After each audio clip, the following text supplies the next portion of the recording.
Welcome, everyone, to the February 25th Pound Ridge Library District Board of Trustees meeting. I'm going to first get a quorum count.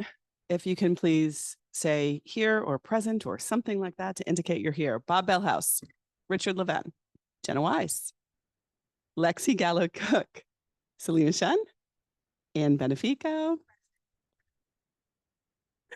Mike. Here. John Cristiano is absent today, and I'm here obviously as well. Can I get a motion to approve the minutes from the January 21st board meeting? Could you grab a microphone? Move that we approve the minutes from the January 21st board meeting. Do I have a second? Second. All those in favor? Anyone opposed? Thank you. All right, let's pick our March board meeting. We've normally been shooting for the third week in March, which is the 18th. Any issues with that date? Okay. Jennifer? Yep.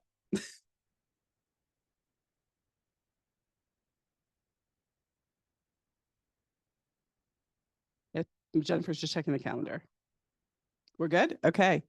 So we'll be Tuesday, March 18th at 7:30. Okay. Mike, can we have a treasurer's report? Jennifer, are you going to put things up or you don't care?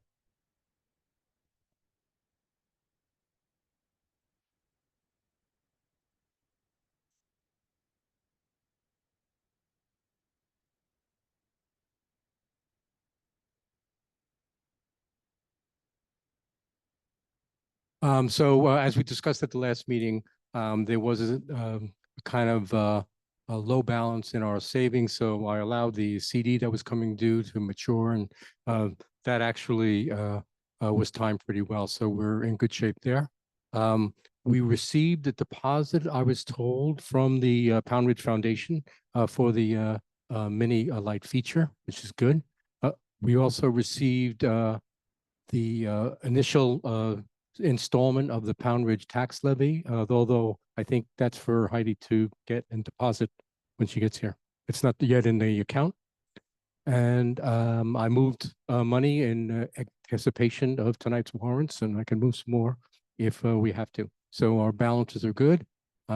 Key Bank is stable, and our Westchester financial advisors, I think if you scroll down, I think there's about, so there's about $20,000 in cash available should we need something there. Thanks, Mike. All right, can we look at the warrants? And first, I just want to thank Jennifer. I don't know if everyone noticed, but the invoice summary now is at least organized based on our budget. So things are grouped together, which is a great way to look at it. I know John mentioned to me, I know he's not here, but John mentioned to me, Jennifer, that he'll circle back with you because I don't think the two of you got a chance to talk about it before it was posted this way, but I think it's a great help, at least for me. Questions on the warrants?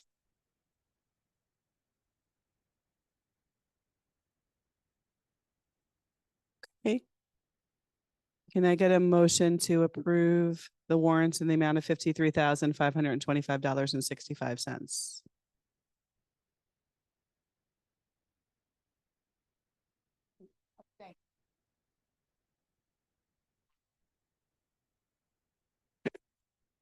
I had a question offline. Okay, so I'll make a motion to approve the warrants in the amount of $53,525.65. Rich Levin, second. Thank you. All in favor? Aye. Any opposed? Great. The other thing I just wanted to mention from a financial perspective, I don't remember if we talked about it last month, but I think we now have in flight the payment of invoices directly rather than us signing checks. And anything over $2,500 would need Mike's approval. So Heidi will put everything in and then Mike approves if it's over 2,500. I don't know if there's anything else you want to say about that, Mike. Only that some of the recurring things like payroll and things, they go through and they don't need any approval at all. So, but otherwise we'll see how the system works. So far, so good. Any background you can just provide on why did we not do it before, or why are we doing it now? I think there's been some evolution in terms of whether which is the safer, whether there was whether electronics was safer or whether checks were safer. And now in the recent environment, I think we determined that checks aren't quite the answer. So we went back to electronic. Yeah, no, I think it's great. We'll see how it works out. Okay. Jennifer, I think next on the agenda is presentation from our from a potential vendor on audiovisual for Schaffner. No, I mean, the only thing I'm going to say generally to everybody is we have kind of, I'll say 3 big things that we're asking to pay for: parking lot, Schaffner, and potentially website, which we'll talk about later. And I just want us to keep in mind the long range plan. It's not a 1-year plan, it's a 3 to 5 year plan. And we should think about how we want to use our money over time. Everything doesn't have to happen in 1 year. And so, you know, I just think we have to be cautious about how we spend our money. That's all.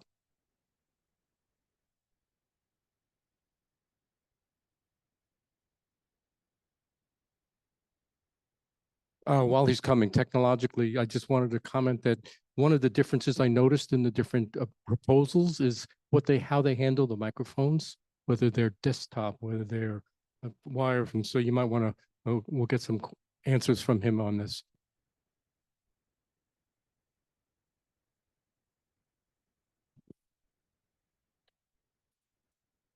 Just need to speak into the microphone.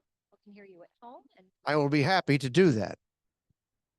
All righty, my name is Joe. I'm with Hudson Valley Audio Visual. We're out of New Paltz, about an hour from here, maybe an hour and 5, give or take. Forgive my jeans, but I have family that lives just a few minutes from here, so I was crawling around the floor with my nieces before I came here. But anyhow, I suppose I could give you just a very brief summary of what we're doing. We would be putting in a projector and screen. We would be giving you, it sounded to me that when I spoke with Jennifer, your biggest concern is you have poor audio quality on these calls. So we proposed really a very high quality microphone system that is wireless. But it's really I don't want to call it the Cadillac. It's just a very good wireless microphone system that's easy to deploy. I can answer questions about that.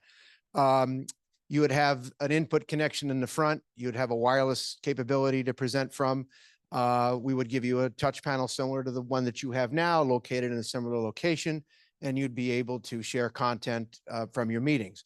It was asked that we provided 2 cameras. Well, it started out with a camera for the board. And my question was, but your guests would generally present from here.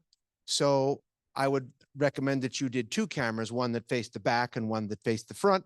And then you could choose between A or B, depending on which way the room was oriented.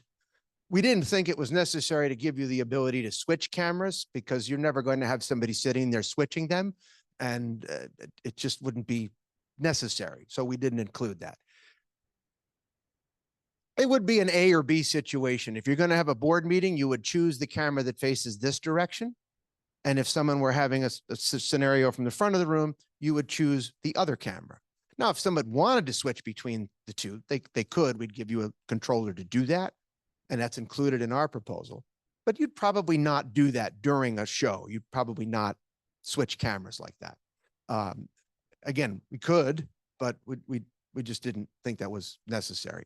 Both cameras would be able to have multiple presets that you could choose and go like that. I had talked with Jennifer, and she had talked about, and I had said from a proposal standpoint, we want to be apples to apples. And when there is no scope and we're designing our own, that sort of at times can lend itself to differences in proposals. I had seen the other proposal, although I don't think we saw numbers, but because I had asked if there's such a vast difference, what could the differences be? And I did look at it, and I have nothing pejorative to say. I think it was a great proposal that they produced for you. The only significant difference is they had proposed a significantly larger projector. They went with 10,000 lumens as opposed to the one we had proposed, which was about 6,500 lumens, which I still stand behind. 65 in here would be fine. 10,000 would absolutely be brighter. It would be about 30% brighter. It's a significantly larger box that would have to be there.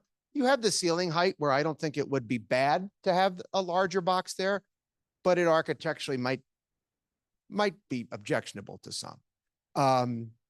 If we were to go with a similar 10,000, just for the purposes of money, and again, I'm not trying to denigrate anybody. The projector to go from 65 to 10 would be, quite a bit more money. And the only other significant difference between us and the other company, they proposed a significantly larger speaker with subwoofers, which would give you certainly very large full sound.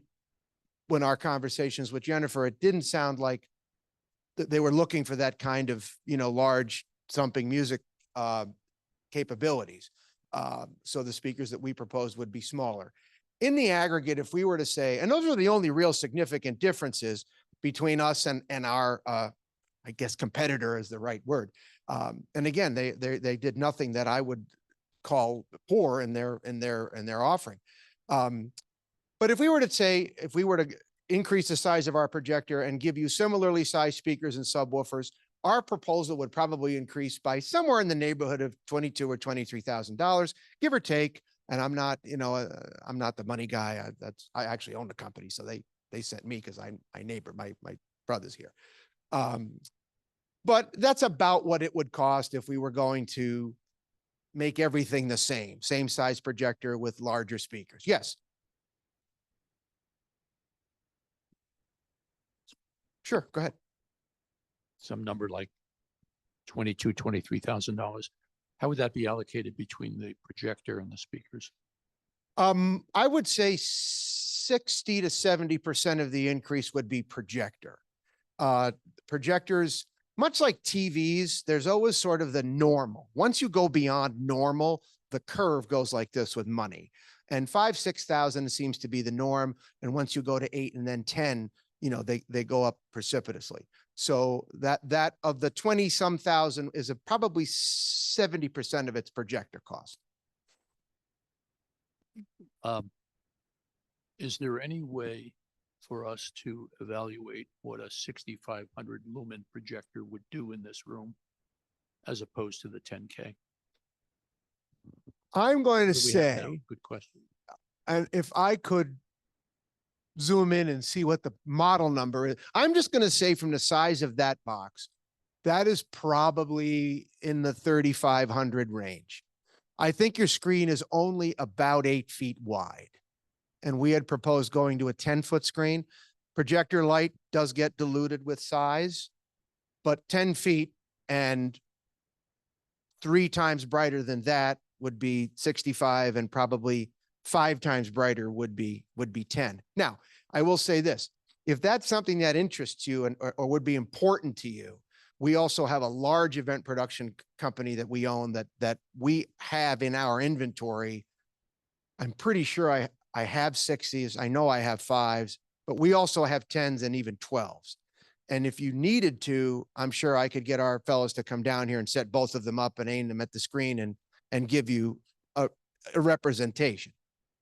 That would be Yeah, I close. was thinking along those lines. I was imagining if we did go for the less expensive 6,500 lumen projector and it was installed and then we turned it on and we said, son of a gun, that's not much better Right. than we had before. Sure. We made a mistake. What do we do that? Well, here's the thing. This time of day, it's absolutely not an issue because it's nighttime, you can control the light and that's that. During the day, when the sun is coming through that glass is the only time it would mean anything to you. And then having the extra horsepower would be nice. Now, truth be known, if budgets weren't an issue, I would do it with an LED video wall. I'd put a 163-inch video wall up here. You'd never have a screen going up and down. That goes away. The fan noise goes away and it just doesn't. But they're more money. You know, by the time you put in a screen and projector, you're going to spend X. If you were to do a video wall, you're probably in the 40-some thousand dollar range just for that. No, I know that, but if you're going to do it this way, if you're going to spend the money, spending the money on the larger projector does insulate you from the sun part of it. I don't know what direction that is and where the sun is at that, you know, like because you probably don't open until you have blind. So I don't think in here in a 10-foot screen, you would be unsatisfied with 65. If you were to tell me, but we'd love to show movies in here at 2 o'clock in the afternoon to the kids, you spend the money because it would be more vibrant. The only downside for this room, it's a larger box. It's significantly larger than something in the 6,000 range. That's the only real drawback. And money, of course. Hi. Sure. Does the box hang roughly the same place that this? Roughly place the is? same. Yes. Yes. We So would a mount bigger it box would be more obvious. a little more obvious. Now things we could do to mitigate that. We could mount it a little bit higher. Of course, I have a shadow problem because I have one here, this beam. So the lens would have to be below that to a point. I do have the ability to lens shift some and make up for it. I don't want to overstate this. It's bigger. It would be white. It probably would be fine. I just have to mention that. The one I'm going to give you, if I give you the 65 is a little bit bigger than that one. The 10 is a little bit bigger than that one. So. And going backwards, could you run through in a little more detail the sound system that Sure. in terms of like what it would look like for each of us? Sure. Okay, thank The you. actual speakers themselves. No, the microphones really more. This is the key to the benefits program, as they say. The microphone system is extraordinary. It's the Shure Microflex wireless system. I believe I had forwarded you some cut sheets on it, although it's an awful lot of AV nerd stuff and for people like me. But the meat and potatoes is this. Generally with wireless microphones, each is a microphone and a receiver with antennae. And so if you have 10 microphones, you have 20 antenna and so on and so forth. Some people will use antenna distribution systems to try and get over having all these myriads of antennas. This is a completely different animal. The Microflex Wireless has a device that looks much like a WAP, one of these little wireless Wi-Fi things that you probably have one in here somewhere. Anyway, and it goes on the wall and each one of those will handle 8 microphones. I don't recall, how many did you have? 12? No, for our proposal, I'd have to look how many. We have 10. So we had decided not to build, because I can do 10, I can build them as 8s and 4s. That's right. We didn't build yours as an 8 and 4. We built yours as an 8 and 8 so that if you ever wanted to add, you wouldn't have to change the architecture of the system. Anyhow, the benefit of that is it all lives up in the Wi-Fi world so that when you have 100 people in here that are all carrying one of these, you tend to reject interference and birdies and things like that. But the wonderful thing of the Microflex wireless system is that they all store in a little charger that they just sit in. And then when you need them at the beginning of your meeting, you just pull them out of the charger, you set them up around the table and they'll run for 7 or 8 hours. And at the end of the night, you put them away and they work beautifully. We pair that with an audio processing system that, if you will, listens to the program. And I'm a loud guy. So with me talking, it would probably gently push back on me. And someone who's more quiet and soft-spoken will gently raise, okay, so that people sound more even.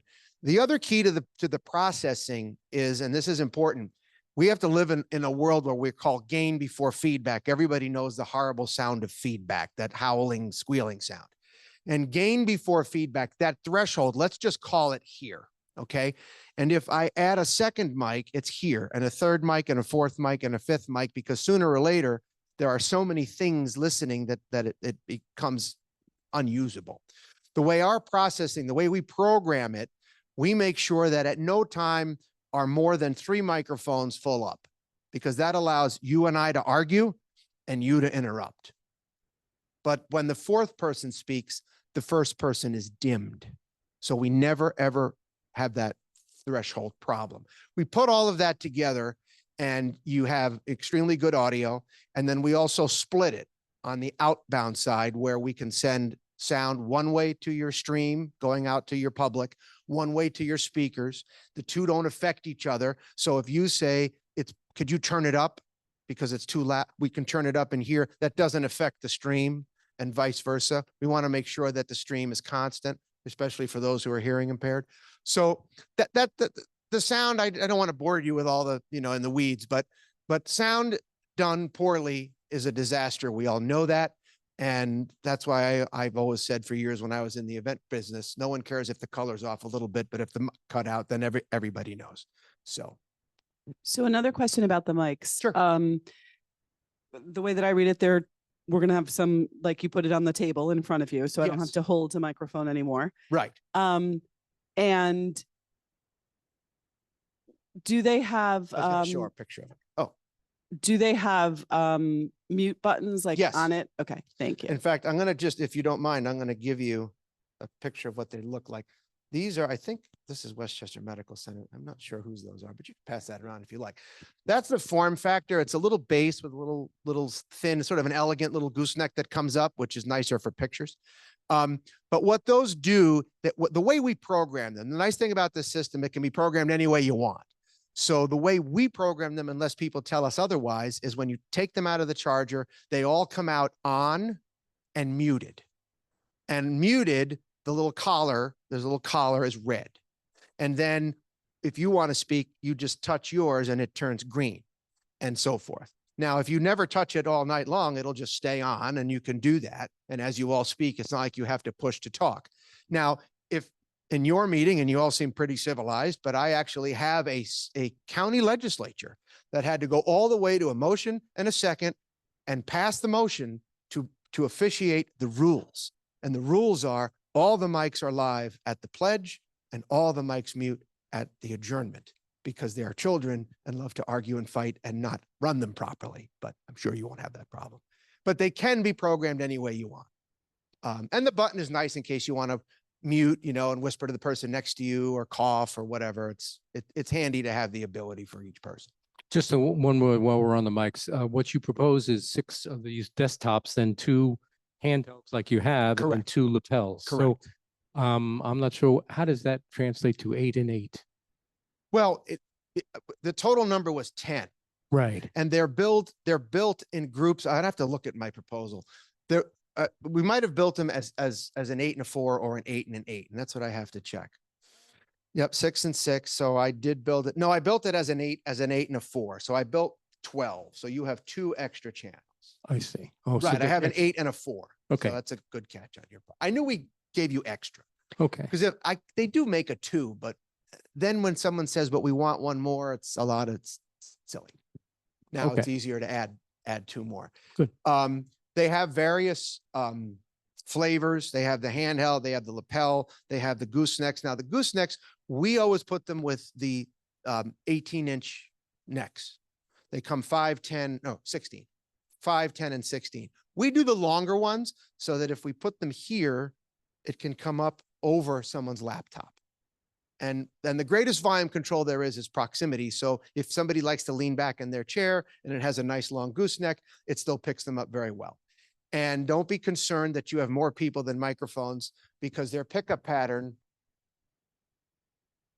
between 2 of you will be just fine. Will be just fine. And the extra channels means that if we need handhelds, 2 more Sure. handhelds, we can. Or if somebody decides, you know what, now we're going to have the treasurer and a town attorney sit here, we need another desktop, fine. And you can add, different types. And we can give you lists and lists and lists of clients that have them if you're interested in asking people about their performance. They're expensive, so that it's certainly good diligence on your part. Joe, Sure, could you talk about speakers? sure. I see there are 2 outdoor speakers included. Right. I don't see any other speakers. We looked at this room, and based on the conversations we had with Jennifer, which was basic speech reinforcement. And if we have some sort of a film up or something that has video, we want to hear it in here. We don't want it to blare out into the rest of the library. So the speakers that we proposed initially were a full range speaker that would do a very nice job in here. Actually, it was sort of an argument between myself and my sales manager on the way back to my office. I wanted to put 2 speakers on the back wall and face forward. There are a bunch of little acoustic reasons to do that. And we could certainly do that, but we had put 2 smaller speakers in the front facing this way. Regardless, we were filling the room with very nice, clean sound. Sometimes we put them in the back of the room as long as the room isn't more than 60 feet. The reason for that is sound travels at a foot per millisecond. And if let's say your room was 80 feet long and you were standing beyond 60 feet, you start to hear things twice ice and you go crazy easy. So that's why we don't do that. But by doing it here, if somebody is talking in the front, they're not right in the field of things creating feedback. So are we removing the speakers that are here now? We were going to take these out, yes, and put in a different speaker that What's wrong with these speakers? absolutely nothing. And you could keep them if you'd like. We were asked to give a completely new solution. So the thing about these, which is when I say absolutely nothing, for what you're doing, I don't think you'd have any problems. This is a very dead room. It's not reverberant at all. We're not overcoming a noise floor. When this can be problematic acoustically when you have those problems, and then people try and turn things up, and now you start to generate feedback because all these speakers are aimed all over the room, and every speaker is a place that begins echo and reverberance. That's not a problem in this room. So if you wanted to stick with the speakers that you have, you absolutely could do that without a problem. And I think it would meet all the goals that Jennifer and I had talked about when we first met. Now, if there's something that in the meantime has either changed or we didn't know, like, yes, but we want to have Star Wars night and we really want, fine, we can do that. We could probably even keep these speakers and just add a subwoofer to do that. I just don't know if you need to do that. You would know that. So just in terms of that, there's something that has to do with the funding of this that relates to the fact that it needs to be a whole new, complete. Just but related to that, we have stuff in here. So saying that we're going to take out all the stuff, where does it go? Do you do that? Do you get rid of the stuff?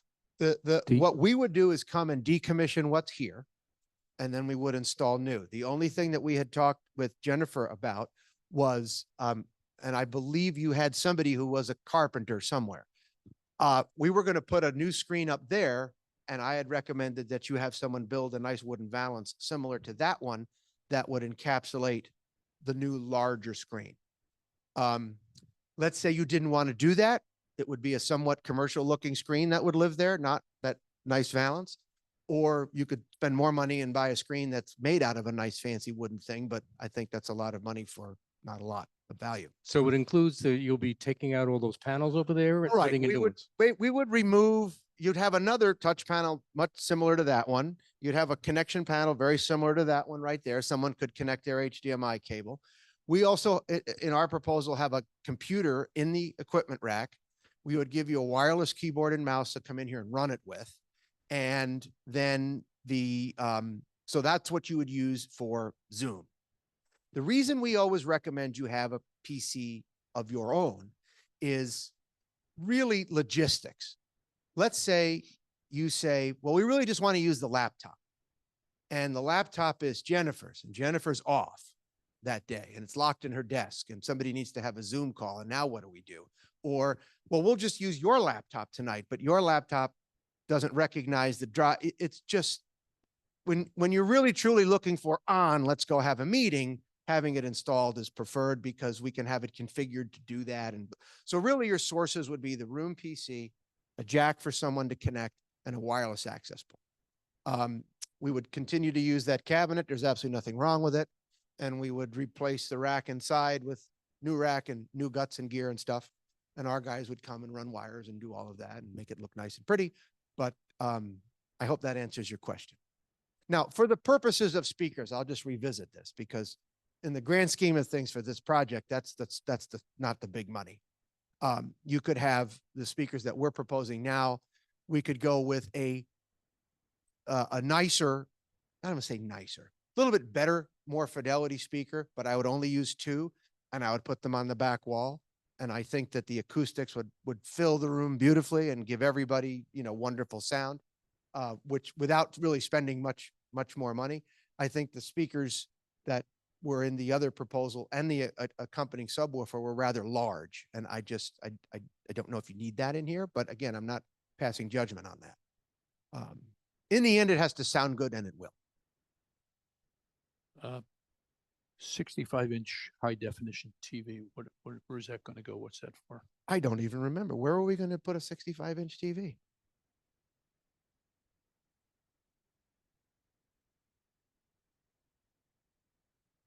Clarify, go ahead.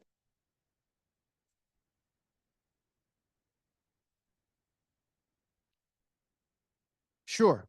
To eliminate that. I'm also trying to eliminate the idea of a cabinet over there, the idea of everything that tethers me to that wall. I want to be able to walk in with my laptop and sit there or there.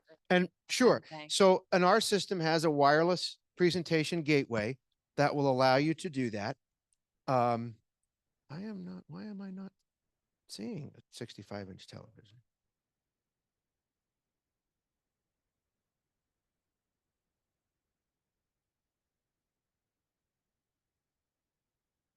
What else is on that page?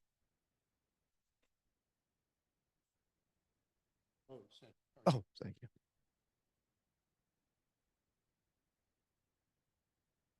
Oh, no. That is the projection screen. That is a 65-inch by 116-inch wide electric projection screen that would replace that screen. Well, it's going to be, it's approximately 10 feet wide. 116 inches is close to, where was it? Right here. Yeah, 65 inches high by 116 wide, give or take roughly about 10 feet wide. It's like new cars. They're never blue, white, and silver. They're always, midnight blue, mica, pearl, you always give them funny names and sizes and things. This proposal says 6,200 lumen. Right. You keep talking about 6,500, but no. It's one not a of big- those, Okay, it's approximate. Right. gotcha. Right. Thank you. Hey there, how are you? Think of it as that one is less than twice the intensity. It's probably 35%, 65 to 10, whatever that works out to be. I'm not a math guy.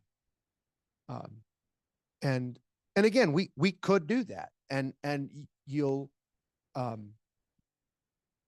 realize the benefit of doing that middle of the day because there's more light in here. I don't think you need to, but if the budget allows, it's like sheds. Nobody buys a shed, gets it home and says, it's too big. It's always too small, the budget will allow. Anyhow, based on the conversations we had with Jennifer, we went with 65, budgetary, it's adequate. It will do the job. 10 is nicer than 65. It is. It's bigger, but it's not the end of the world.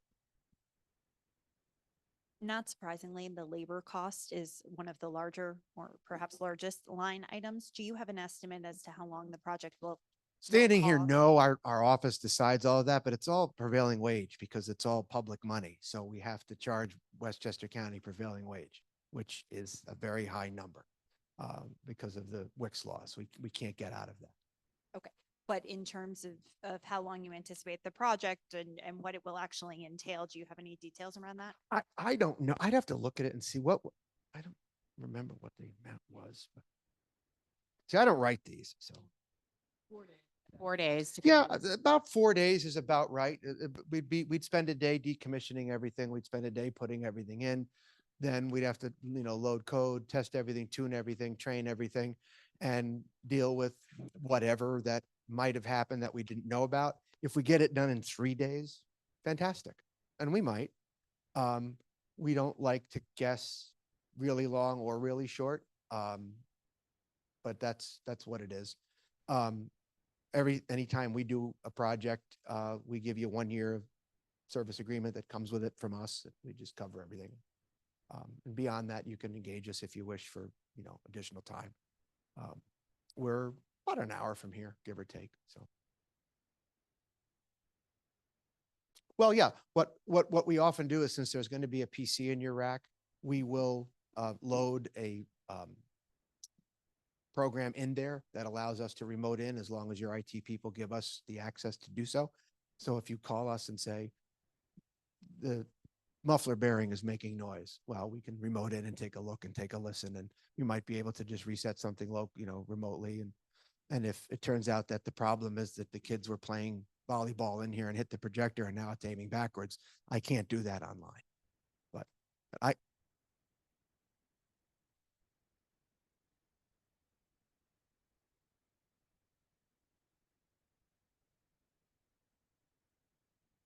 it will really be a question of your internet permissions.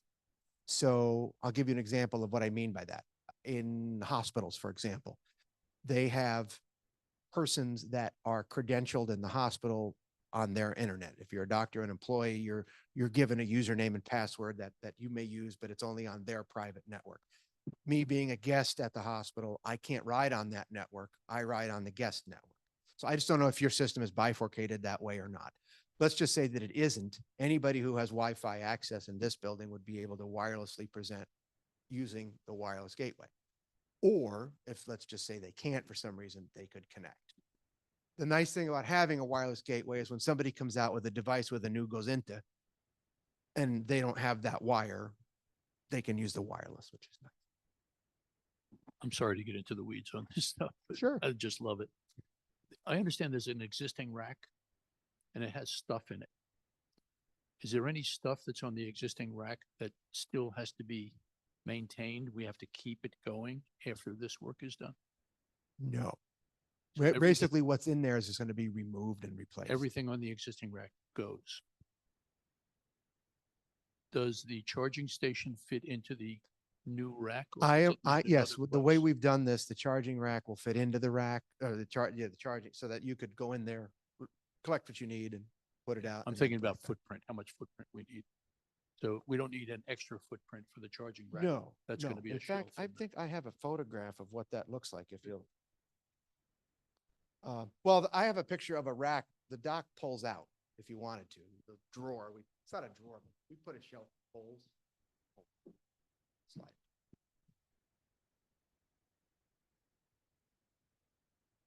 Lousy AV is worse than no AV. The last thing you want to do is make it difficult. You shouldn't need a, specially trained person to do any of this. Except the specially trained person who wants to come that night, get overtime. Thank you. What, we good? You're gonna ask, and you can call if anybody has questions tomorrow. No, we You can appreciate it. call Thank me, you so know. much, Joe. We appreciate your one last- time. No, One- glad one to do it. last one. Nice to meet you all. You have a lovely place here regardless. So. Thank you.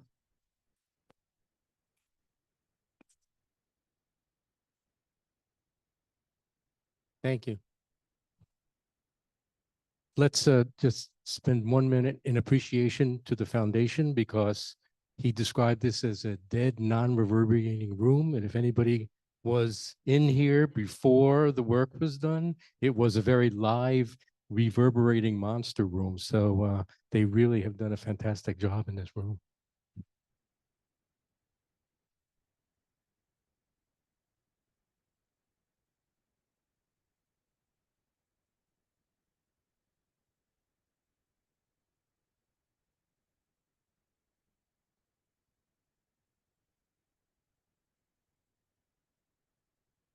Thank you. Welcome. Hi. We need to give a mic.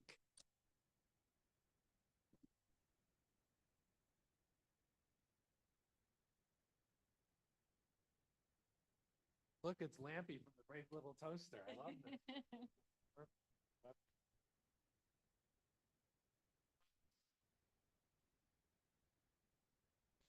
Thanks for having me. I guess I've ask specific questions. To ask specific questions. Got it. Well, I'll do a quick introduction. My name is Don from DNR Labs. I am your current vendor now.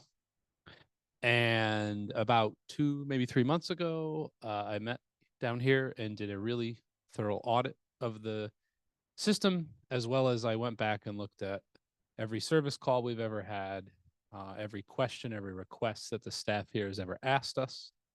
And I went back and I audited all that. And I looked at everything that would be nice to have, a luxury to have, and a have to have. And did quite a bit of back and forth with your director. And that's how I came up with the proposal that we have here. It's not a random guess. It's very much methodical about how we came up with a bunch of the solutions here. A little bit about my company. We've been in business celebrating 20 years. Started it in my parents' basement in Woodbury, Connecticut. Grew out of the basement into the chicken coop. Then we moved to the barn. Then we moved to an abandoned car wash. And now we're in a 40,000 square foot facility with 15 full-time employees in Watertown, 2 full-time in Manhattan, and 2 full-time in Boston, and 1 full-time in Chicago. We service house of worship, a lot of libraries, over 150 libraries. And our main primary is audio, high-end performance audio in theaters around New England and Chicago. I don't know how much you've dived into this proposal. Let me know how you want me to present, or if you have specific right off the bat questions. I'm happy to go into those and then go over a high level. Here's an easy one. In the initial description, you talk about Sony, and then on the specs, you talk about Panasonic. I understand that. We sell both Panasonic and Sony, so that might be just a typo there.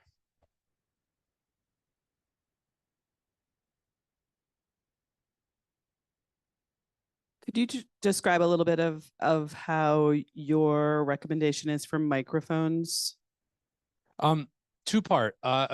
So my bid is probably a little invalid at this point because there was some equipment that could be reused here on the current system that wasn't, because the grant, the thing that provoked, or I won't say provoked, but initially triggered this off, was there was a potential grant, and the grant requirements were very strict about a complete redo. Top to bottom, doesn't matter if something is existing that you could use. So I don't want to say there was any waste in my bid, but there's a little waste in the sense that it had to be from the ground up new. So microphones are something that we decided to take this particular mic, which is convenient for this environment, and change the capsule to be a little more omnidirectional, and to add more of them so that everybody in a board meeting got one. And that drives quite a bit of the price. Earlier versions of my proposal had a ceiling microphone that would allow people in the room to speak freely, to go out on Zoom, but not be amplified in the room. This microphone adds both amplifying in the room and going out on Zoom.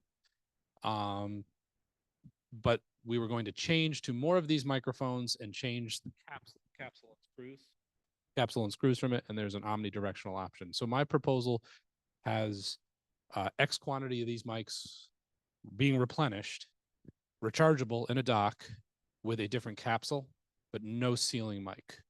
But am I holding it every time I speak? Yes. Okay. So I think you could do the best of both worlds. You could maybe reduce the number of microphones in my proposal. I'm understanding that the grant is not on the table now for this project, so that we have a little more freedom in what can be reused and can't be reused. So at this point, I need to submit a new proposal to you. My proposal is invalid at this point. I would like the opportunity to revise it. I'm really confused about this grant and what we can, because I heard something different before.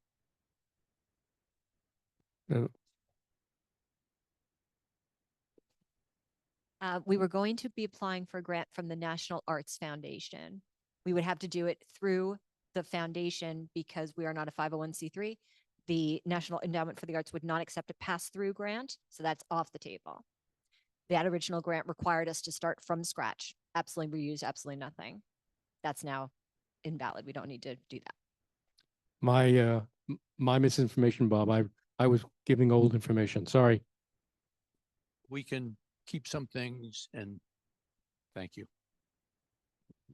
Yeah, so I would hope I could have the opportunity in the next 7 days to resubmit a proposal to specifically reuse some components that are still very valid. Yeah, I think the one thing, obviously, anyone correct me if I'm wrong, we do not want to hold microphones during our meetings. Then we should reduce the amount of wireless. Right? We You should. guys agree, right? Like that's like kind of table stakes as far as I'm concerned. Okay, well then we should change the proposal to the minimum amount of wireless microphones that would be good for library presenting events to the public. And then we should install a mic array on the ceiling so that you can have these meetings with no microphones on the table and that the far end Zoom caller can hear you crystal clear using a mic array on the ceiling. So the gentleman who was just here was proposing a different situation, right? With the gooseneck microphones. Is that not what you would recommend? Absolutely not. Okay, say more, say more. Well, because then you're going to have so if you hate this, this needs maintenance. This needs to be, so these are handy for library programming. You hand this to an author, a presenter, you can have a lav clip on, all that. But from what I'm understanding, or what it feels like, is you guys want to have some level of meetings, boardrooms, Zooming in here, right? Well, why don't we do that with a microphone solution that requires nothing to be on the table? Because So the question to me would be cost. If it's costlier to hang, I work in a corporation. I've been in conference rooms where we have them hanging on the ceiling, and I've been in conference rooms where we have rechargeable, like they just sit on the table, they have a little mute button, and there's 7 on the table and it all works, right? So I don't know the difference in those costs, but I would say that we would prefer the cheaper model that works. Well, and also I mean, honestly, hanging from the ceiling seems like a lot for the need, and I could be wrong here, but it is a circular black disc that would look like a track light. okay, and it would be for the whole room. So like if Jennifer's over there, we would be able to hear her. Crystal clear, like as if she was wearing a clip-on microphone. Okay. Yeah, it's called a beam-forming mic array. It's actually made by a company in Old Lyme, Connecticut called Sennheiser. These are Sennheisers as well. They have a actual brand new model it looks like a deep dish pizza. It's black. It would be on the back side of the projector. Now, it does not amplify your voice in the room. I want to be very clear about that. I think that's a problem though, right? Like, I mean, some of us, I can talk without a microphone and everyone can hear me, but not everyone would be able to do that. So let's back up further. Yeah. What is the need here? So there's a couple of needs, right? We have a monthly meeting like this where we have people on Zoom that need to hear us, but we also need to hear each other in the room, right? Okay. In addition, we have authors speaking, we have groups singing, we have, That need reinforcement to the room and potentially out to Zoom. correct. Okay. Yes, this but- is a multi-use space, and sometimes it's for meetings like this, and the setup is not always like this, meaning like other people might have their tables, staggered differently or whatever. And then for musical performances where there's somebody at the piano and there's a harpist and whatever, that also needs to translate. So it's really multifunctional. And I think also the part that we haven't really talked about is the screen and how that all plays in. Oh, we're just getting warmed up. Well, we only have we're at time technically, but anyway, go ahead. I'll make this as I live over an hour that way and I have a 1-year-old at home, so I'm eager to get home too. I understand. And I appreciate you having me. And I think 8 o'clock was the time for me, right? Okay. Oh, yeah. All right. We'll get to the screen and video because all that's easy. So let's talk about meetings because musicians, performances, author talk with public address to the room. We're going to reuse these wireless, change a little bit about them to save cost. But let's talk about meetings. For a Zoom meeting or a council meeting or a board meeting like this, then yes, a tabletop rechargeable mic with a goose will amplify you in the room as well as send you out on Zoom. That is more costly on some levels, depending on the quality, and those need to be maintained. They need to charge in a dock, they need to be set up, they need to be working. I think you need to weigh how important reinforcing your voice locally in the room is in a meeting like this. because that is a cost. The ceiling mic will take care of everyone on the far end, crystal clear, with no microphones on the table. Now that ceiling mic can lift your voice, but 10% only. Okay.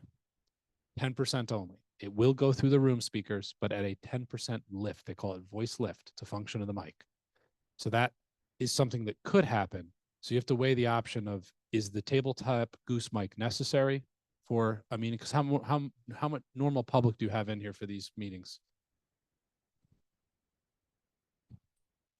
Okay, and you guys have a hard time hearing yourself across the room because of the acoustics in the room, or? Oh, I think it's just some people speak quieter than other people. I mean, like I said, If we don't use the microphone, for us, we're okay, but when we replay the recording, for me writing the minutes, if we're not speaking with the microphone, it doesn't record on the link that Jennifer sends me the next day to listen to the meeting. All right, so that ceiling mic checks all those boxes, but doesn't fully amplify you in the room for these meetings. So I think you have to weigh the option, because the tabletop gooses are more money and they're only good for meetings. They won't serve musicians, author talks, or any of that well. Those are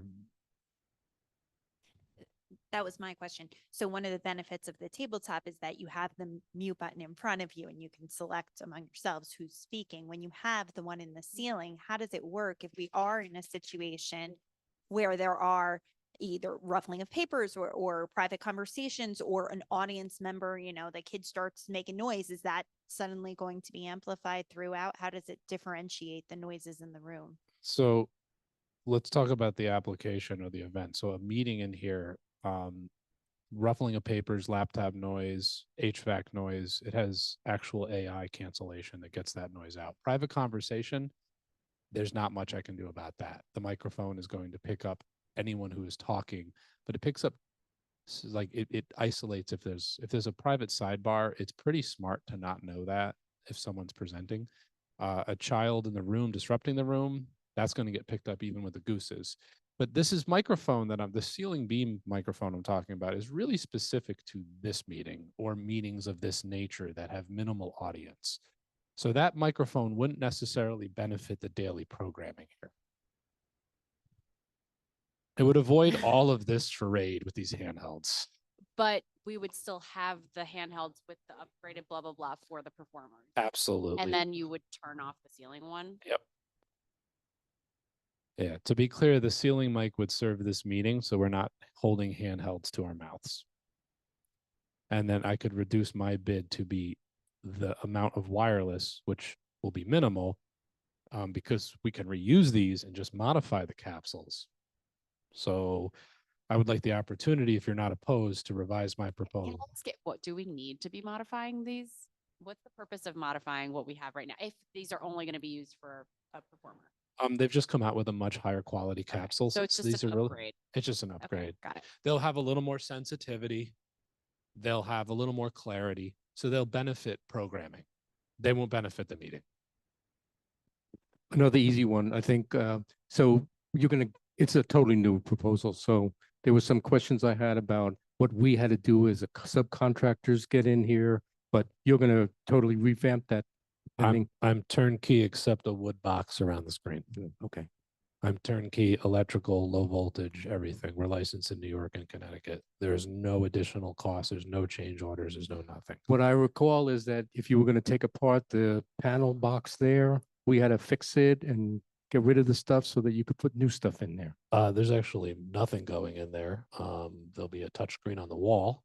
That whole cabinet can go away and you can free that up for art. But any Right. sheetrock, I'm not a carpenter. So, yeah, so if that panel goes away, we do the work to repair the wall. Yeah, Got it. which would Yes. free up more wall space. That whole, there's nothing, I have no reason to have that cabinet. What do you anticipate? Put snacks in there. What do you anticipate to do about speakers in your new proposal? So, not to talk inside baseball, but I'm under the impression that my proposal is substantially higher than the other bidder. Understand that. Okay. I do a lot of libraries, so I understand the programming. And I also am big on longevity of product. So while my products may seem a little bit rich in taste or higher end for this facility, this room gets a lot of use. And I hope that with the system I put in, we don't have to have a meeting like this for another 10 to 15 years. Now, granted, video technology changes often, and video could be upgraded every 7 years. Audio is something that I would hope that we do and don't talk about for 10 to 15 years. I have a pretty high-end speaker selection in here. They're beam steering columns. They're white. They mount to the left and right in corners there. They have a small subwoofer. They are like laser beams in terms of they send the audio direct to your ear and keep it off the walls to deal with acoustic issues. They have enormous volume before feedback functionality to them, so you can get much more volume. These speakers are called EV Evids. These were inherited by me. We reused them in the last renovation of this system. There's a lot. I think our last renovation, so we weren't the original vendor of the space. We've been your vendor for maybe about 3.5 years. We reused whatever we could to meet a budget number. These speakers are actually blown. They don't make parts for them. They're tired. We've rehabbed them. The performance of these speakers is very, very low. So it doesn't even do these microphones justification of how good these could sound. So upgrading the capsule of these microphones, upgrading the speaker quality that we're going to put at the front of the room. The other thing is we're going to install the speakers in the front of the room so that a presenter sounds like they're coming from the front of the room. These speakers are placed distributed through the room, which has its benefits for the particular model speaker, but coming from the front of the room will be a better presentation, especially for movies. It will feel like the vocals and the movie and the action and this is coming from the screen.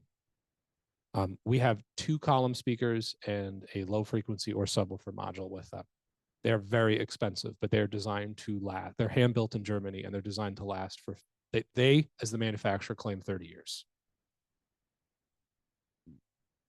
I take your point about the directional nature of them. Except when we have a meeting like this, we're looking this way. Or at least I am.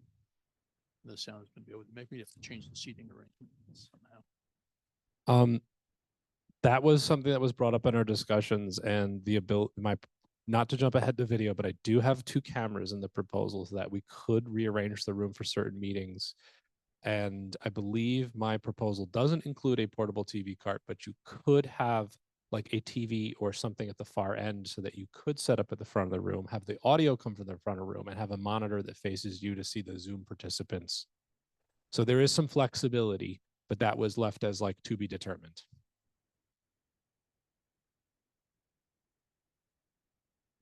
Any other questions? Great. So we look forward to an updated, you have a question? Be completely wireless. So how much more time do I have? Can I at least talk about my proposal? Sure. Okay. Yeah. I don't want to bore you too much. Yeah. I don't wanna Well, get- some of us are techie, some of us are not. Okay. Yeah.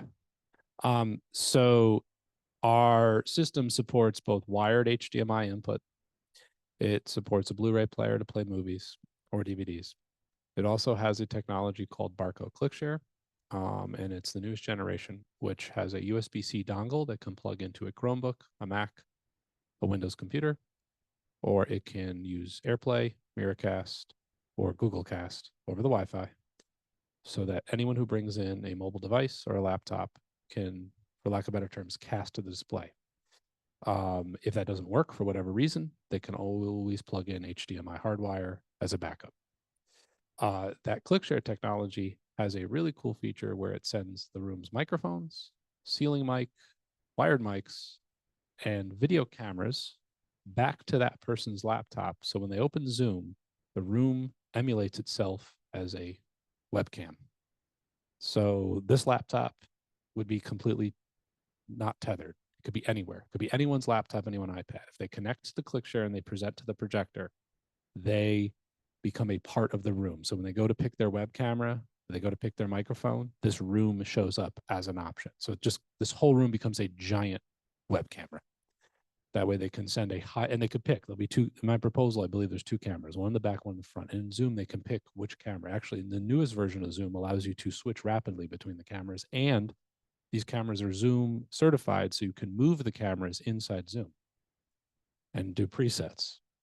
So my proposal is two of them. They're higher end cameras. They have a better image quality.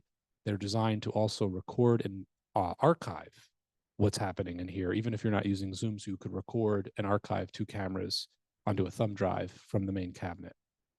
So there is a cost. Now there are cheaper cameras that do this. They're about half the price. So if that's something that you guys, are looking to understand budget, right? Apples to apples. These cameras that are picked are a little bit over the higher end, but they're designed to really interact with Zoom and archive presentation of the room, not just Zoom. I think the wireless is big because a lot of people have bad HDMI ports or not the right dongles, or they just want to be tethered free. We're having more luck connecting people wirelessly in these systems in many libraries than we are wired. Multiple libraries that we've just recently done, we've exclusively done the wireless technology and just have like a long HDMI cable as a backup. I do want to talk about our projector. This room has a lot of daylight, and this room has, well, with this window, I get it. Okay. Window shades are like they're black, total blackout Okay. shades. Every time I've been in this room, they've been open, so that's my bad. Yeah, no, that's okay. But they are both they're pretty high end screens. So I put a larger screen in my proposal, a new screen. It's also tab tension, so it's designed to keep the material tighter and has a gain reflection to it. I picked an 11,000 lumen projector, which some might say is overkill for the space, but it would allow you to have all the lights on and the windows open and do a presentation that looks stunningly bright. We can go down to a 7,000 lumen projector, which is substantially cheaper, probably half, if not like a third cheaper than the Panasonic, which is an option. So I need to know, like, again, in all fairness to me, I would like to know what the Yeah. apples to apples is. So what I would say, and obviously anyone else jump in, look, cost is a huge factor for us. I'm just gonna be honest. So like,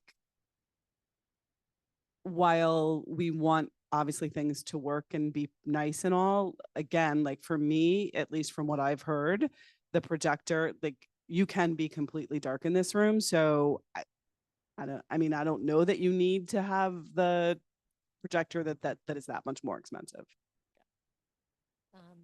It is interesting though, because in some venues you would have to change the lighting in order to accommodate that, because it just doesn't work out the way that it is. As you can see, you haven't really got a dark screen. It's complicated. So it would eliminate the need to do new lighting is what I'm saying, if we had a very bright projector.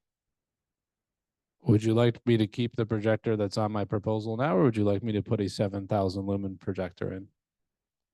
I think, to be fair, my perspective is that we still have aligning that we need to do as a board, and we can give you that guidance. I'm not prepared to answer that, but That's great. I wanted to mention that we have a very limited parking lot. And so one of my asks that I would really love is to be able to live stream our events for the people who can't actually come. And that is something that it sounds like is absolutely doable with the one that you're presenting. Multi-camera, high quality. That's great. Um, That's kind of a solution. I'll make, on my proposal, I'll just list the lower cost projector for consideration.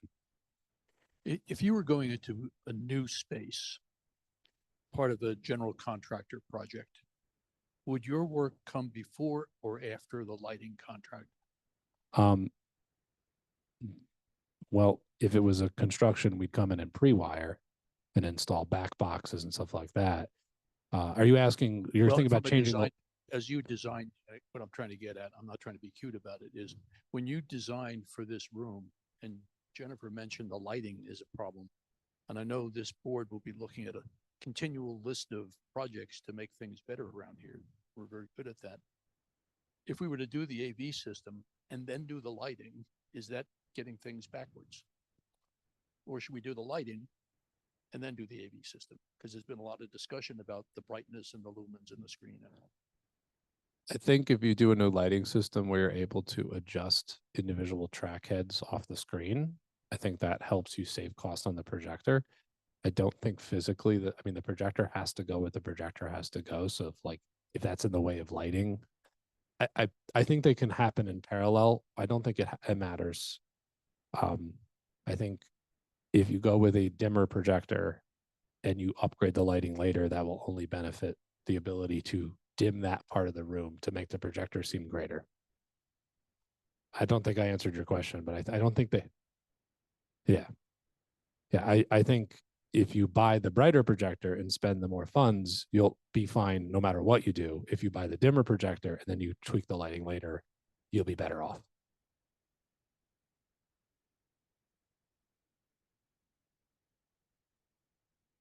Any other questions or anything else you want to share? Well, obviously, we'll wait for your new proposal. Yeah, Yep. the fact that we can like reuse some items that Yeah. are like less than 3-year-old Yep. for me That'd be great. drops costs substantially. Good. So It's I, good for us too. I will put together a revised proposal Okay. with some of these items. Great. And the one other thing I will say is we are historically more expensive. And I know that's kind of a salesy pitch, but you can talk to any library that we work for and the customer service is there. Even at 7, 8 p.m. at night, they call our office. They have an issue with a meeting. We either send someone, we either remote in or we're there the next day. And that comes with a cost. So I think I ask if you're just looking for the lowest number, then we're probably not going to be competitive. Okay. And I don't, again, mean to say arrogant, cocky, or anything to say, I'm just saying like we are generally more expensive as a contractor because of our extended hours of service and our call center and our staff that responds rapidly. So I just want to say that. Yep. No, we appreciate it. Great. Thank you so much for your time. We really appreciate you coming and Yeah. we will do the alignments needed to get you to the right next step. Thank you. Awesome. We Thank really you. appreciate it.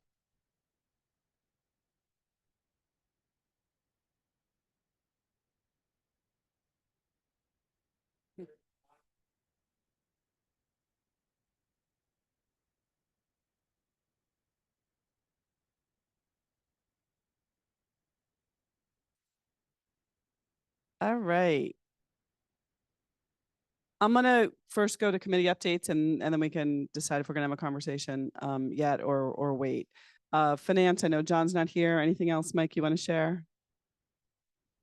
No, I look forward to his explanation of what those forms mean. Technology, you want to talk website yet? Sure. I think I'll hand off to Bob to talk about his research into the website issue. Yeah, I think it's a great project for us to be upgrading the website and make it more, let's call it user-friendly, frictionless, effective. What we learned in my company, because we've been through the same kind of thing, was that we redesigned the website and then we had no idea what people were doing inside the website. We knew they landed on the landing page and we knew they didn't buy anything. Everything in between those two events was unknown to us. We had no idea what page they advanced to and where they dropped off or what their decision tree was. I think the same thing applies here. It would be useful if we can do this at a reasonable cost. So I pose it more as a question or an opportunity than a requirement. It would be great if we were able to understand what the user journey was in our website so that we knew that they came in to reserve the room, let's say, for example, and they get all the way to the point where they're going to reserve the room and then they didn't reserve the room. Was it because they were confused about what to do next or things like that? Maybe that's not the best example, but the more information we can get about what the user journey is in the website, the smarter we'll be about trying to meet customer needs. And there are apps out there that do this. And we should find out whether the vendor that we're looking at to upgrade the website has those kinds of apps to interface. The Drupal software that they use is kind of a little bit old and funky. It doesn't have all the apps that, for example, other platforms do. So we should just ask, what can you do about that? Does that make sense to anybody? Yeah, I mean, my only, and I kind of said this at the beginning, my only hesitation, I have a lot of hesitation with moving forward with the cost as I've seen it on a website which is, we just talked about a very expensive AV upgrade here. We've been talking for years about a parking lot, which I think Selena and I have some information that might make that start to move forward. And then I would add, this was not in our 3 to 5 year plan at all. So I don't know why, but it wasn't. And I just worry that we just keep spending tons of money, and we have lots of ideas to spend tons of money. And at some point we just can't keep doing it. So that's Just to my, be clear, because you're looking at. no, I'm looking this I'm way. not advocating for. No, or yeah, against yeah, no, whether no, we I'm do the just, project. I'm pointing that I'm looking if we at- do the project, we should. Yeah. consider. I had to look that up just to make sure that in our long range plan, it says we should enhance the website. So it is in the planning. Yeah. And I mean, I also understand websites need to be updated. I totally understand that. And I think that that's a very good use of our time. I agree with this triumvirate that you put together, which is, that it is one of the main touch points. My question is more about proving the need in terms of how much traffic are we getting now? And I know there's like one example of a patron complaint, but like I'm trying to understand the scope of the problem so that we're not over indexing or under indexing. Maybe this is not exactly what we need. And so that's really what I'm trying to understand, to quantify the size of the problem that we're solving for, and to make sure that, and I know I had said this earlier, but is this not something that maybe our current vendors are falling flat on for reasons that it should be on them to fix in some of the cases, maybe not all of them. Other improvements might be above and beyond, and we may need to look elsewhere. WordPress is a perfect example. Like if we don't want to be on WordPress, I totally get that. But if there are issues with load times and some of these other things, that seems like the current vendor should be fixing these for us. So I just want to be clear about that. I'm aligned. I really like how you articulated, Bob, the way that like we should be thinking about it and approaching it. I also just want to flag, though, that I really believe, and I've shared this previously with most of you, that if we're going to do this, we need to also do like a brand identity update. Yes, which is there, but I am not convinced that a vendor that does websites is the best person for that. Usually the talent should be creative based to drive a brand identity refresh, and that is a whole other slew of costs. Um, you know, we want a great logo first and foremost. We want to have a great like brand refresh to match all of the great investments we've made at the library. And then, we need a tech experience to power that and like support that. So I'm just flagging that I think there could be like additional costs here that we would probably want to understand. And I'm open-minded too. Would be great to understand their creative process, the talent that they have at the company, and see some examples of that. But I'm also failing to see the need, other than, of course, we all want to have the best website possible. Just to add to that and to amplify that, I did go to the websites that they recommended, and I found the user journey to be very similar. And what was different was in terms of brighter colors, more in terms of that thing. But I would tend to support Jenna's idea that we might look toward a brand update as a first step, so that it's just not the kind of little, tower in green, before we really go toward the entire website redo. I tend to agree with these sentiments. And one of the things I wanted a little more data on is this, in looking at the triumvirate, very helpful. There's reference here to the countless wasted man hours that are being used by the staff as a result of our current website. And if Jennifer, you could just give a little more clarification as to what is being referred to there and how a website would alleviate that, that would help understand the need. Or I'd be very contextualize happy it. to, because this is just a huge waste of time and inefficiency as far as WordPress goes. It does not have the ability to create recurring programs. We have to go in and put one program in at a time.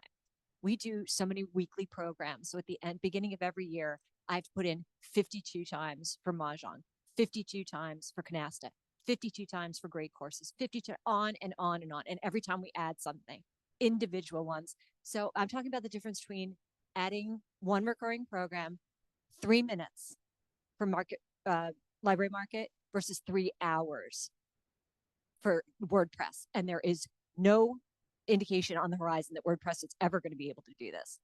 Library Market does a ton more things that we can't do. Like we cannot send out a registration. You register for this program 24 hours before, either an email or a text. This is the kind of thing that people ask me about. Patrons say, why can't we do this? Why can't you do this? Why can't you do this? And so, we have these limitations, and it's WordPress based. And if you're talking about go to the vendor and make them, do that, you're talking about me calling them every single time I put something new on the website and say, make sure you put a tag on that. Make sure you make it ADA accessible. This is a huge amount of time hours. I do not have it. I am barely keeping my head above water as it is. I'm talking about making the workload exponentially easier so that we can concentrate on patron engagement and being creative and doing what librarians are doing, not technical stuff. I mean, I think you would want us, instead of having our head down, doing this all day, having it up and talking to everybody that's there in the room. You know what I mean? It's a significant difference. And I get complaints. This is just one person who took the time to email. I get complaints constantly about how bad our website is. It's kind of embarrassing how bad the website is. So Jen- I think it would be helpful to collect some of that data. And I totally understand anecdotally, but I think if you could list out like you're saying about the plugins, for instance, like what are the plugins we have right now? What are the things we'd like to have? And so that we can compare and have a fuller picture of the exact need here. Jennifer, I sense also +1 to that. I sense that this is important to you. I think we can all see that. I do think that there could be some shortcuts. For instance, there's a company I think in Texas that I worked with years ago. They're like the #1 WordPress vendor in the country. We could approach them and say, hey, here are our problems. They want probably have widgets. I know, but working with what we've got, I think we owe it to ourselves and to the community to kind of look at some bridge options. This could be solved with one person consulting for an hour, writing a new line of code in your life. It could all be fixed. I think we owe it to ourselves to at least look into that. So our original quote from CyberOptic for 1 year, was $1,500. Adding in all of the plugins, we're now over 4,000. This is there's But the this is not efficiency a factor. WordPress. There is a Mhm. WordPress vendor that could just fix all of this. I'm just throwing it out as an option in the interim.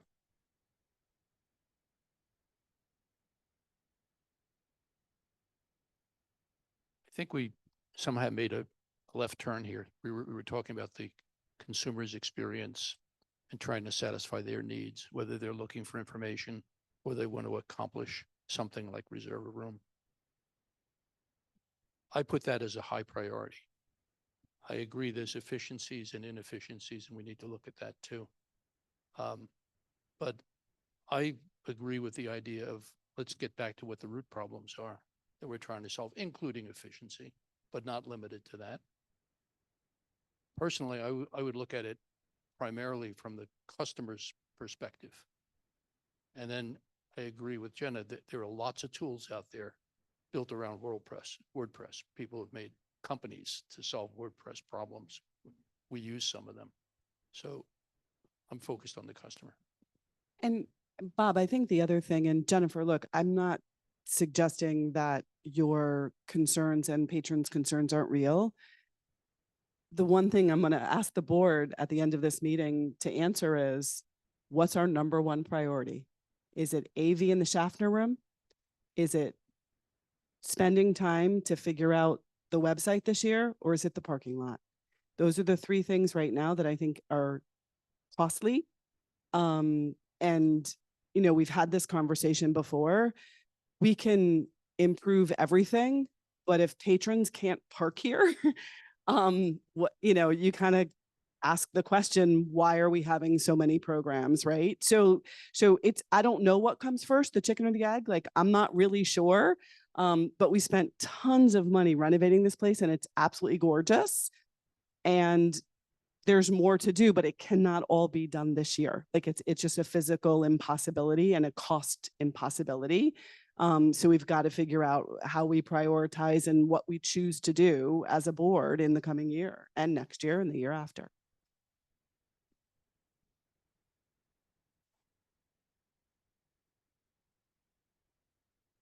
Yeah. We welcome your perspective on that too. Like we want you to help guide that with us.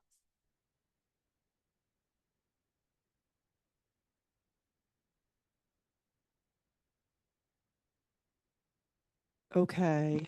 Anything else anyone wants to say about the website?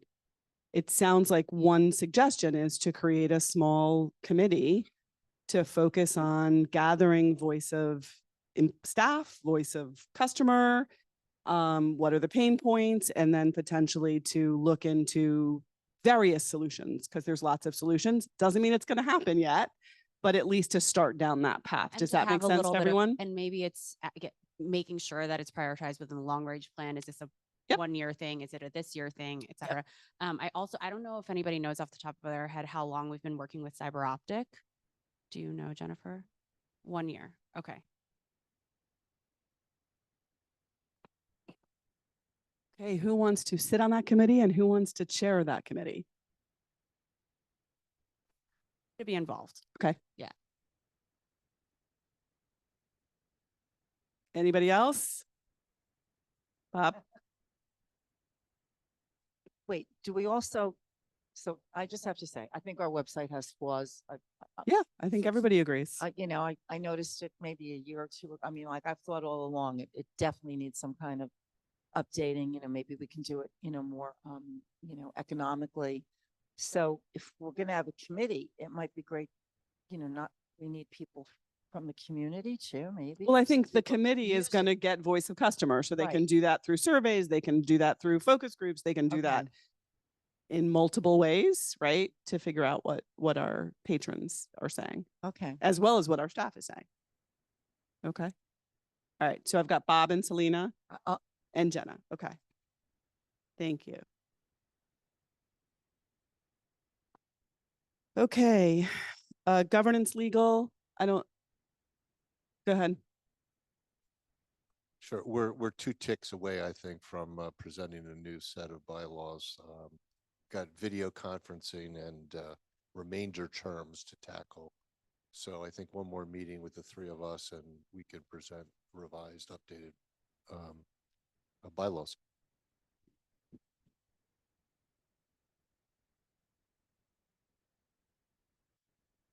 One thing that we also will have at our next meeting, I suppose, is it was brought to our attention that by Jennifer, thank you, that libraries in the community are enacting policies and procedures around when if and when ICE enters a public space and what to do. We took into consideration some of the model procedures that went around. It is our recommendation on the legal committee that we enact something for the staff that is not specific to ICE, but rather if in the event of an encounter with law enforcement, this is what to do. We realized that from our perspective, the most important thing was to ensure that our staff understands if law enforcement enters, here's what to do, here's how to document it without in any way getting involved. And really just from the standpoint of protecting the staff. So we have a draft. It's pretty close to final in terms of recommendation, and we'll be presenting that at our next meeting for the board's consideration. Great. Thank you, guys. Jenna, public relations. Great. I was just looking at some of my notes. So congratulations, everyone. Jennifer led a great press release to the community. We saw our inaugural story go live in the recorder this past week. It was great to see the coverage. Thank you, Neil. We see you there. We have been working towards a ribbon cutting ceremony on March 7th at 11:15 a.m. A beautiful social media invitation just went out today. Very eye-catching. We encourage everyone to share it and also to join us at the ceremony. We are going to have, or we can call it celebration, I guess, if you will.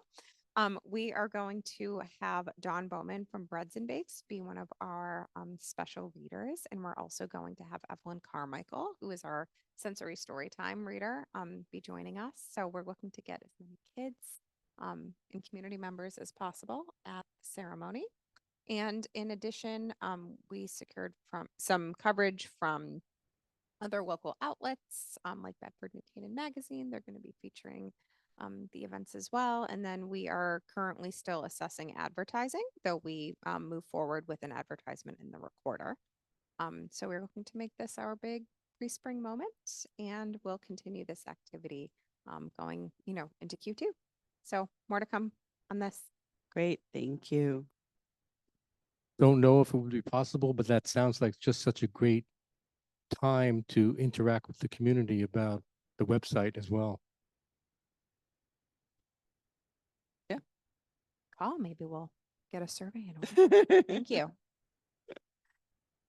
All right, program development, anything, Selena? No? Human resources, anything, Ann?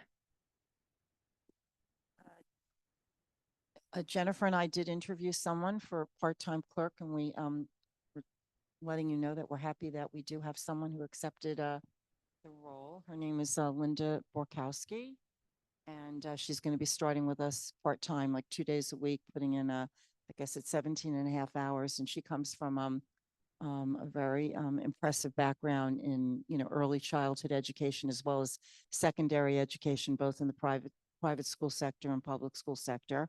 And she's going to be starting, I believe it's like the second week of March. So that's where we are with that.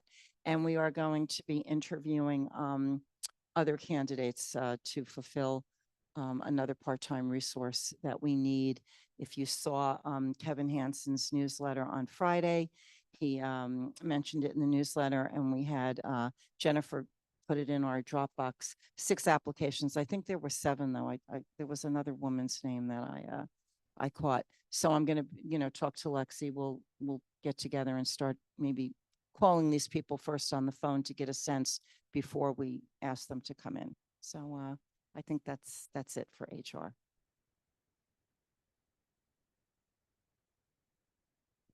Long range planning, Nothing new. parking lot. So Selena and I have done a little bit of talking to some folks about whether we think that this is something that is doable and that we could go back to the planning board on. I don't know, Selena, if there's anything you want to share first, and then I can share what I learned. So I've had 2 conversations, one with a person who is on the planning board, one with a person who is very familiar with the planning board. And I guess I'll start at the beginning, which is that there has been change in the board. We've already talked about that. And I think it is a question of whether it's worth a good old college try, as I keep referring to it, to try again. And sometimes it's just a matter of, a year ago, this could not have happened. And maybe now with some different faces, it may be time to revisit. And so with that in mind, the first conversation I had was not promising. I'm just going to be honest. And I think that there was a lot of resistance, that there's a lot of red tape that does happen. And, one of my main concerns was we kind of have this chicken and the egg thing about the price. And if we don't know the price, how can we budget for it? But if we do, and blah, blah, blah, and it's the wrong amount of spots. And so we're kind of in this like vicious cycle. But when I spoke to the member who is on the planning board, they were very supportive, and they said that there is a lot of, and they actually said that they have reason to believe that we could get it done this calendar year. Which I was very surprised by. They said that unsolicited. I was not asking for a timeline. And I think one of the main things that they said was we need a person to really represent us. And I had mentioned this to Valerie, but basically we need to hire a consultant, I think is what it comes down to. And I understand there had been a lawyer or somebody else that we had hired in a similar type of role. And I think optically or personality or whatever, it didn't work. So fine, whatever. Putting that aside, I do think that there are people who do this. Maybe they build parking lots for commercial buildings, or they, deal with strip malls. Actually, the chair, I believe, of the planning board does deal with a lot of that stuff. So has a lot of understanding of ingress, egress issues, capacity, traffic, all of that. And so I think we are taking all the right steps. And we kind of have to pay them money to have a consultant kind of like, and maybe what we do is, the way I'm thinking about it is put a cap on how much we want to spend on that consultant in the first instance. And if it's not going anywhere, then maybe we stop. But anyway, my understanding was that this seems like a very reasonable thing to try. And one of the meetings we had recently where you had drawing with the highlighter and whatever, and the easement, I think does satisfy a lot of things, but of course there would have to be a public hearing or whatever. Hearing is not the right word, but having the input from our neighbors, et cetera. Yeah, no, I think that's in line with the conversation I had. Again, somewhat unsolicited statement that was the planning board recognizes that you need more parking, which is the first time I think we've heard that. So I do think that us kind of sitting back, waiting and letting things play out in town the way they have has maybe turned some people to realize that we do need something.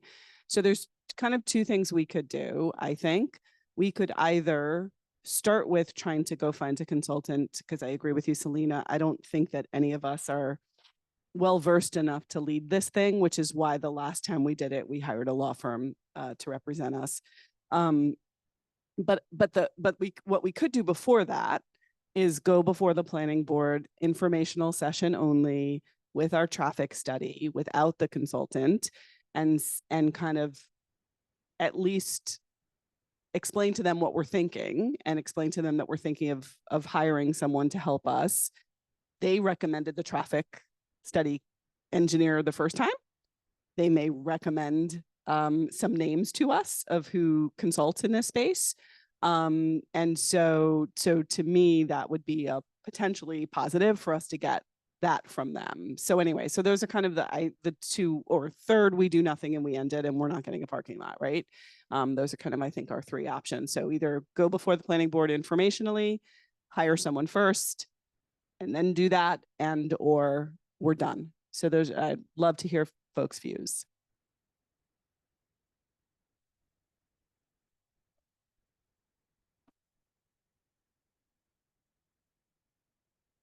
I wasn't present at the last go round, but it sounded like Custer's last stand. And I think the backdoor channels seem to be working. I'm just offering an opinion, which is that I would just hate for us to put together a recommendation or a referral session and just have it blown away again because we don't have all our ducks in line. So one of the things we learned last time was that having all of our ducks aligned was a negative. Believe it or not, that the planning board prefers to have some conversations and informational sessions, so that I think they felt a little blindsided the last time. And they have offered informational sessions to us, and we've taken them up on a couple of them. So that's kind of why I went down that path, is that the first time we did this, we came with like guns blazing, and that was off-putting apparently. I mean, I would want to identify the type of consultant who has done this before and hopefully has done it maybe even in front of this particular planning board, hopefully successfully, and can put together. We've tried in various iterations to do this like narrative of like where we've been, but to quantify the size of the problem again, and to be really clear, the person that I spoke to did also say, don't come with 2 options, don't come with 3 options, come with what you want.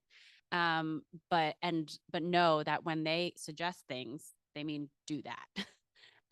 So yes, keeping all of that in mind, hopefully we can have somebody be a proxy for us that can put this all into a palatable narrative. I'm hearing 2 different approaches. I'm not sure what informational means in terms of, are we going there with more questions, or versus getting somebody to make an actual, here's what we want, which doesn't sound informational to me. I don't think you can hire a consultant with a here's what we want, because you need an architect, you need an engineer, and that's costly, right? So our last drawings and engineering work was a lot of money, and you could argue that the majority of it is now useless, right? So that doesn't mean you can't start with a consultant and say, how would you best recommend that we go forth now? And this is just Valerie's view based on our last experience, is that you don't yet hire the engineer to do your drawings until you've gone before the planning board with a idea or concept. Now, they may say right away, where's your drawing? It's possible. But I do think you could do it that way. The other idea, Mike, is you go forth with just us with the traffic study, right? Because they asked for a traffic study. We've completed it now.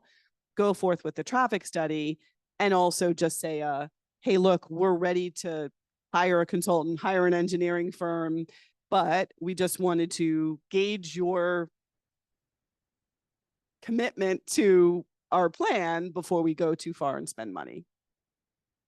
My only comment about that is that I think what we didn't do enough was to tell them what we want. We would say, how many parking lots do you think we should get? You know, I think what I mean by informational is we need to kind of present to them, this is what we want. And how do we, I was there, Val. So I think if there's some type of informational where we can say, here's what we want, should we get a consultant? Or I like the idea of actually getting a consultant who's not a architect or who just knows how to handle discussions with the planning board. Yeah, I like that.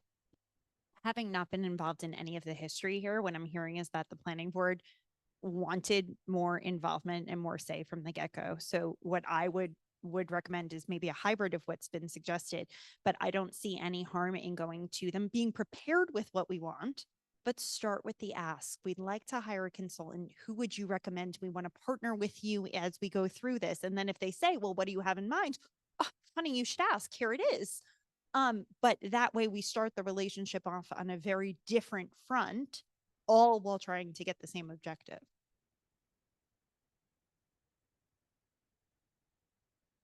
When you say consultant, though, that's such a broad term. And, we're using the word engineer or traffic engineer, architect. So, I'm confused about the word consultant. And Selena also mentioned consultant that maybe has worked with the board before, but worked with the board before on doing a parking lot, because I don't know who's ever done a parking lot in our town. It's a good call. I Okay. think that we would have to ask the planning board if they have recommendations. Okay. As everybody here has heard, I had my own thing in front of the planning board with the drive, and that's actually who I was talking, separately, but I wanted to consult him. He's a landscape architect who does driveways and like landscaping. It's not the same, but just to get his like a completely objective perspective, I think it's helpful to have that kind of skill set. Well, there is, if you've been following the recorder, there has been a recent discussion in front of the planning board from the Pound Ridge Tennis Club. And Yes, so, this came up. yes, so. And I'm not involved in that. My understanding is it has not been very successful. But one of the things that this planning board member said to me was that the tennis club did not do enough in terms of the consensus building by community and by the neighbors, et cetera. But actually, they were successful. The glad. only thing that they were requesting that they didn't get was a new pickleball court, but they got all of the parking that they wanted, and they got the renovation of their clubhouse that they wanted. So there's somebody there who knows about parking spaces. Okay. Well, as a potential. Yeah. That's true. I I don't think, know about it. Yeah, go ahead. I'm sorry. It sounds like you've been very successful in working back channel with somebody on the planning board. I wonder whether it would be useful to pose this question that we're talking about now back through that same back channel. Hey, we're thinking about two approaches. We're thinking about coming in on an informational meeting, or we may go hire somebody.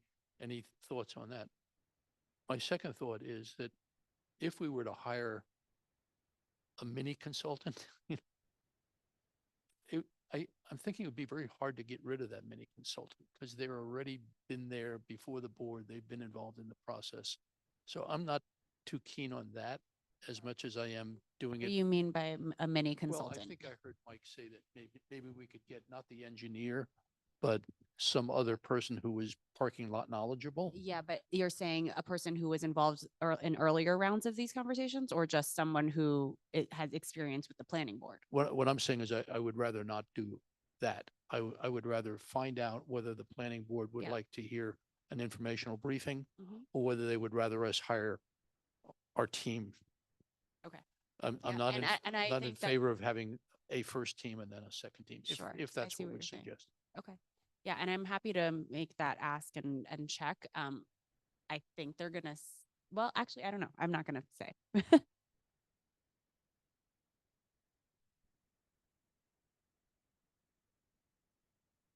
All right, so we'll table this until Selena, you and I both, Val, am I on the parking lot committee? you are now. It's me and Richard.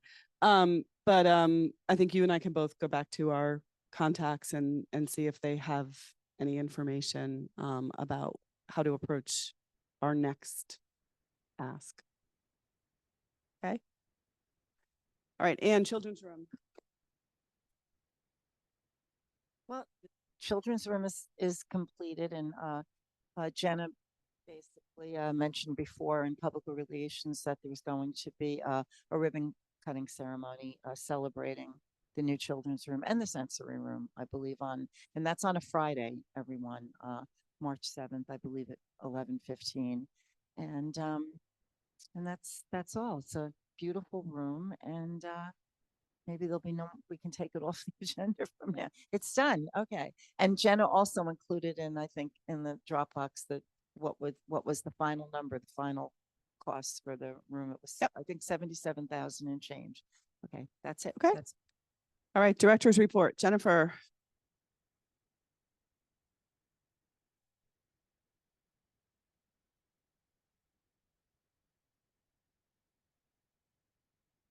I'm just going to preface it with the buildings and grounds report, which is in the Google Drive folder if you want to look at it more detailed, but just for the purposes of the minutes, there was a stain on the ceiling tile. I called Perry Varone. They came and patched the roof above it. It was the flat roof, not the pitched roof that we just redid with the shingles. I met with the fire inspector. We're in compliance. Grates in the upper lot became dislodged and had to be cemented back into place. Lupino took care of that for us. I took a swing through the parking lot on the day when there was a lot of wind.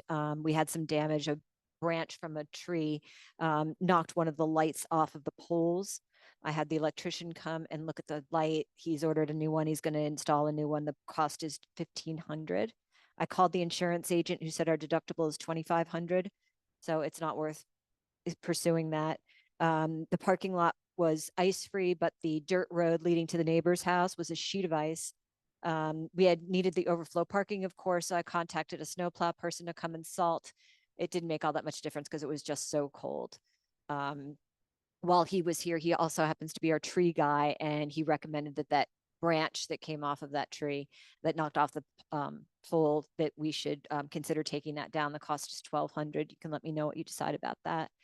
The wheeled cart that lives inside the drop box, which is how we get the items out, is frozen into place. There was ice damming in the back.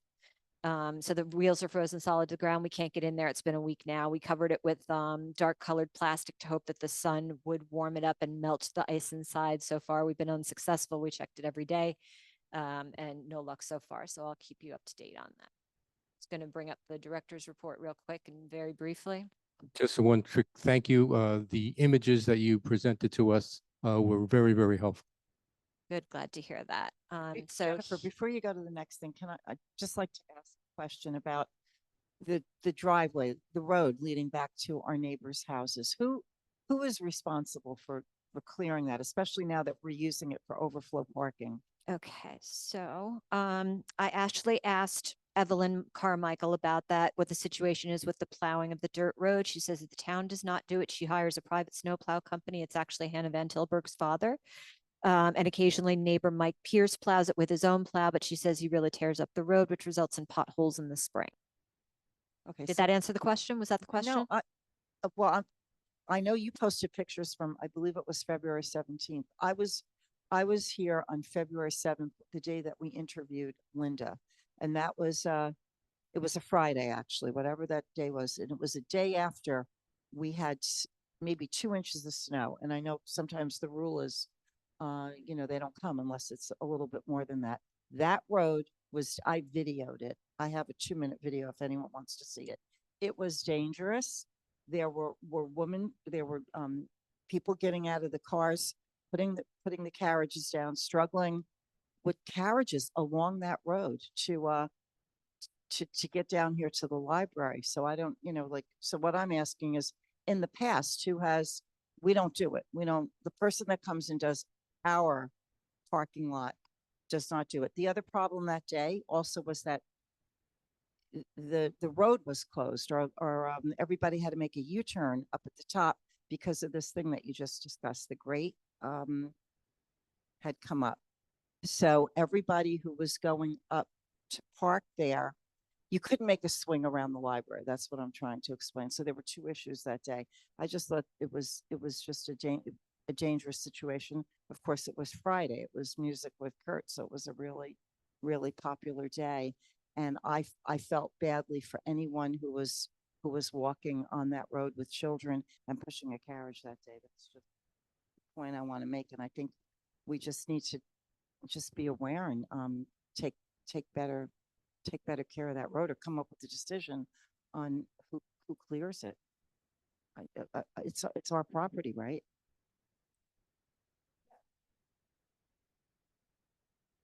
It sounds like the neighbors have been clearing it. Mm-hmm. And I think the issue is we never used it before, so it had no impact on us. But if we're going to suggest that people park there, then I think we need to think about whether we have some obligation or we don't let people park there. Right. And we did have some unusually very cold and icy days this year, but yeah, I think it's important we just keep that in the back of our minds and address it. Okay, that's it. Sorry, Jennifer. As Jenna mentioned, we're having the unveiling of the children's room / sensory room on March 7th. The ribbon cutting ceremony. Now, this is in the Dropbox if you want to read it. We also have, I just wanted to mention Kevin Hansen, the town supervisor, will be one of the readers. We requested reimbursement from the Foundation for the Children's Room refurbishment. We're expecting a check by February 28th. We went through the audiovisual systems, websites. Reminder that you need to do your 2 hours of trustee education before the end of the year. Thank you. Thank you, Jennifer. Any new business? Public remarks? Okay, we're adjourned at 9:19.